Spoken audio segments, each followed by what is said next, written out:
বিশ্বনবী কাঁদতে কাঁদতে মাথা তুলবেন, বলবেন আল্লাহ, দুনিয়াতে সব নবীরা স্পেশাল দোয়া করেছে, আমি করি নাই, এবার আমি আমার স্পেশাল দোয়াটা করতে চাই, আপনি কবুল করবেন কিনা বলেন। আল্লাহ বলবেন, নবী কি আপনার দোয়া বলেন?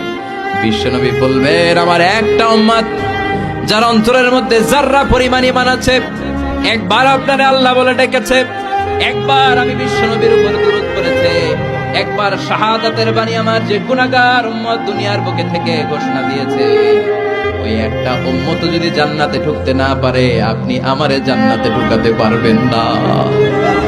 আল্লাহ বলবেন, সাল তুতা, সাল সাল তুতা, ওয়াশফা তুশাফা, শাফাত করেন নবী করেন, যার জন্য দোয়া করবেন আমি কবুল করে নেব। দুনিয়াতে বিশ্বনবী কম কষ্ট সহ্য করে নাই। 3 বছর শিয়াবে আবি তালেবে জেল খেটেছে। কয় বছর? দুর্ভিক্ষের বছরগুলোতে বিশ্বনবীর পেটে দানা পানি ছিল না। কলিজার টুকরা হাসান হুসাইন কই মাছের মতো ছটফট করেছে, জামিনে ক্ষুধার জ্বালায় বেহুশ হয়েছিল। বিশ্বনবী যদি ওই স্পেশাল দোয়াটা করতেন, জান্নাত থেকে খাবারের বস্তা পাঠিয়ে দিত কে? ওই দোয়া করছিলেন? জেলখানায় আল্লাহরে বলছিলেন, আল্লাহ স্পেশাল দোয়া করলাম, জেল থেকে মুক্ত করে দেন, করছিলেন? যুদ্ধের ময়দানে নিজের দাঁত ভেঙেছে, উহুদের ময়দান সাক্ষী, বিশ্বনবীর মুবারক রক্তে উহুদের ময়দান রঞ্জিত হয়েছে।